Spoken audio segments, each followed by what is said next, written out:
I have never watched Star Wars. Wait, before you click off, let me clarify. I have never watched a Star Wars movie other than The Force Awakens. Yep, not part of that one.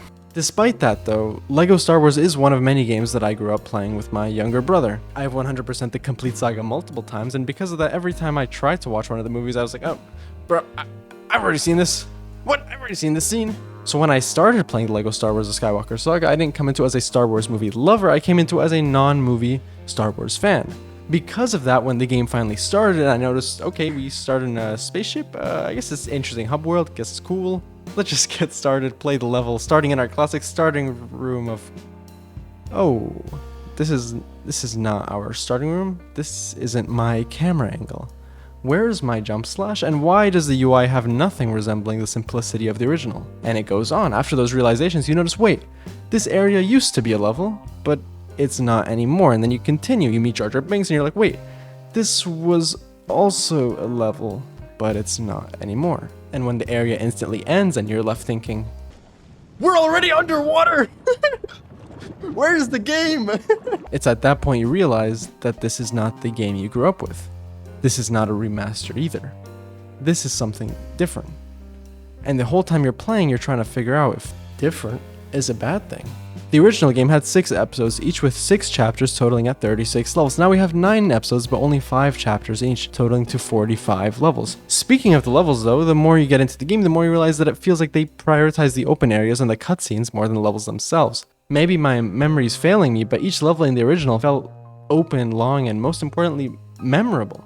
I feel as though most levels in this game are incredibly quick, shallow, and linear with a very small level overview at the end. It's nothing compared to the grandiose of the original overview. The boss fights are incredibly cool and cinematic, but they used to be clever. Now they're relying on their new combat system to carry, which is very fun, mind you, but the solutions to the original fights were more than just spamming attacks. The health bars are a nice addition to the fights, but originally enemies were weak enough you didn't even need health bars, which I assume they changed so you could do proper combos on them with their new combo meter. But it also feels unrealistic. A stormtrooper is not surviving that many hits from a lightsaber, come on. As for what you do in the levels other than fight, I feel like it's fairly forgettable. Even at the time of writing this, I had a hard time remembering what I even did in the levels. Everything you did in the originals were so iconic, and it really felt like you were interacting with the level. Now it's mostly combat and barely any puzzles, and do not get me started on this autocomplete parkour. The issue with this new camera is that the levels lose a sense of familiarity, and also I felt like I was depending on the default enabled waypoint and never really learned the levels.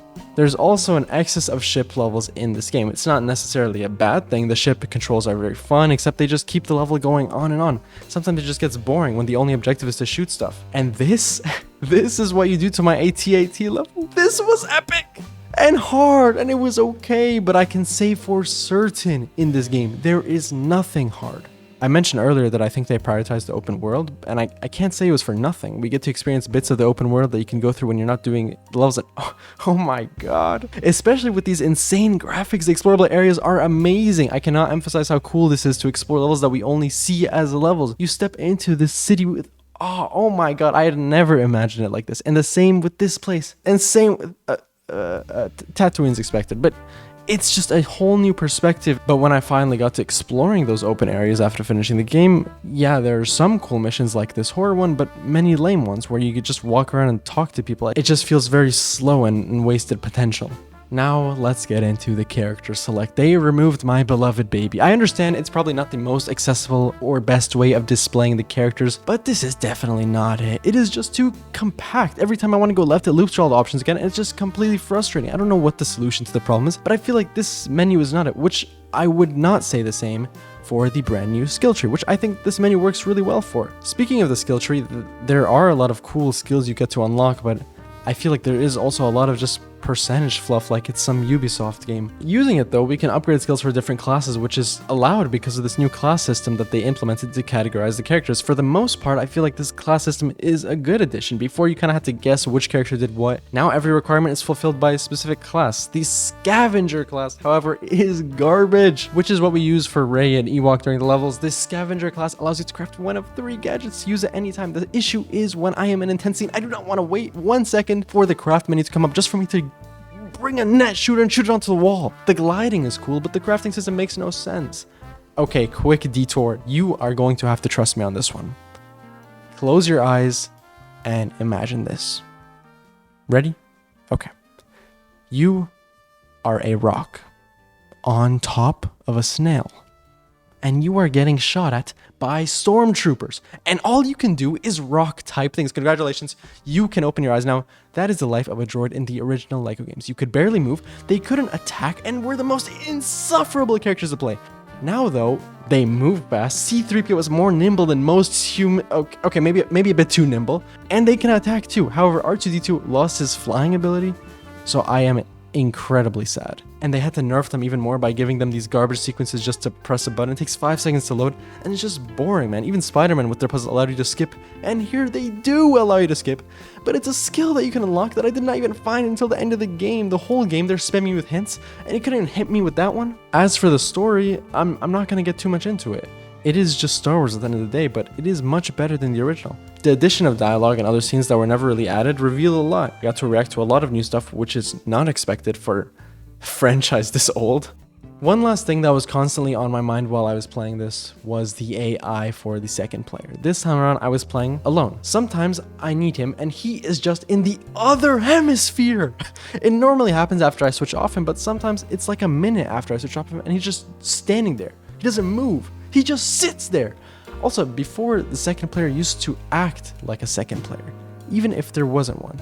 Now, if there's 2 buttons and I step on one, I have to switch characters and step on the other. So that is LEGO Star Wars The Skywalker Saga. Am I an idiot for thinking this game would be essentially a modern remake? I'm gonna make the argument for no, because it is LEGO, they look the same, everything flows the same, the game covers the same, and the name is the same, except for one word. So I think I have some justification for coming into it thinking like that. Despite all my criticism though, when I loaded into that first area, I couldn't be filled with anything but happiness.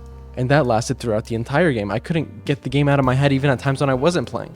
Maybe it's nostalgia, I don't know, but all I know is the atmosphere Star Wars as a whole brings is not let down by this game. And this is LEGO Star Wars.